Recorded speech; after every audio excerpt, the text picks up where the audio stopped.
भविष्य में पृथ्वी पर एक ऐसी भी युद्ध होगा जिसमें यीशु मसीह और एंटी क्राइस्ट के बीच में होगी। प्रकाशित वाक्य की पुस्तक में एंटी क्राइस्ट के रूप में जानी जाने वाली एक आकृति के प्रकट होने का उल्लेख है, जो शैतान का मनुष्य रूप होगा और वह दुनिया को धोखा देकर एक नई विश्व व्यवस्था स्थापित करके लाखों अनुयायी प्राप्त करेगा और वे परमेश्वर के चुने हुए लोगों के विरुद्ध भड़काएगा।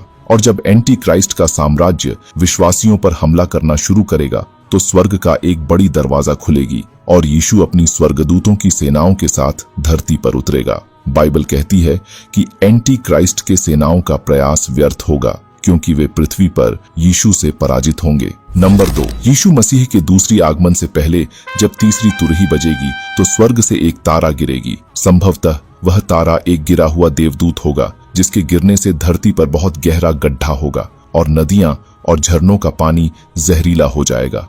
और जब पांचवी तुरही बजेगी तो उसी गहरा गड्ढा के मध्यम से नरक की एक दरवाजा खुलेगी और टिड्डियों का एक झुंड निकलेगी और वे टिड्डियां असंतुलित लोगों को लक्षित करेंगे, उन्हें 5 महीनों तक कष्टदायक पीड़ा देंगे और उस अवधि के दौरान पीड़ित लोग अपनी पीड़ा से बचने के लिए मृत्यु की लालसा करेंगे, लेकिन मृत्यु उन्हें चकमा देगी। नंबर 3, बाइबल में लिखा गया है कि मनुष्य स्वर्गदूतों का न्याय करेंगे। पहला कुरिन्थियों अध्याय 6 में प्रेरित पौलुस हमें बताते हैं कि जब मसीह का दूसरी आगमन होगा तो जो लोग मसीह में मर चुके होंगे उन्हें पुनर्जीवित किया जाएगा और विश्वासियों के रूप में महिमामय पाप रहित शरीर दिए जाएंगे। वे नए शरीर पाप, दर्द और मृत्यु के भ्रष्टाचार से मुक्त होंगे, जिससे हम परमेश्वर की उपस्थिति में अनंत जीवन का आनंद ले सकेंगे। हमारे पुनरुत्थान वाले शरीर मसीह के पुनर्जीवित शरीर के समान होंगे और स्वर्गदूतों सहित सभी सृष्टि पर उनके अधिकार साझा करेंगे और परमेश्वर के राज्य में अधिकार के महत्वपूर्ण पदों पर आसीन होंगे। यह अधिकार स्वर्गदूतों सहित सभी सृष्टि पर लागू होगा।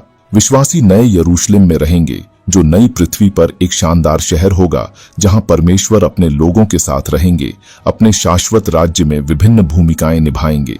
नंबर 4, मत्ती 22 में कुछ लोग स्वर्ग में विवाह के बारे में एक मुश्किल सवाल पूछकर यीशु को उलझाने की कोशिश कर रहे थे, तो यीशु ने उनसे कहा, स्वर्ग में न होगा कोई शादी का हाल, हम होंगे फरिश्तों से मिले जुले ख्याल।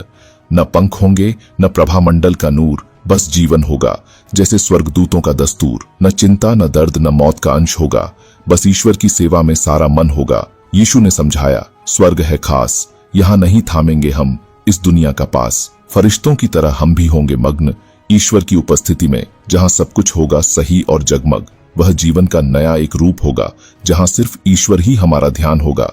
यहाँ पर जब यीशु ने कहा कि हम स्वर्गदूतों की तरह होंगे, तो वह एक ऐसे जीवन के बारे में बात कर रहे थे जहां हम पूरी तरह से ईश्वर पर ध्यान केंद्रित करेंगे। और जाने से पहले अगर आप भी मेरी तरह यीशु मसीह से प्रेम करते हैं तो कमेंट में आमीन लिखना न भूलें।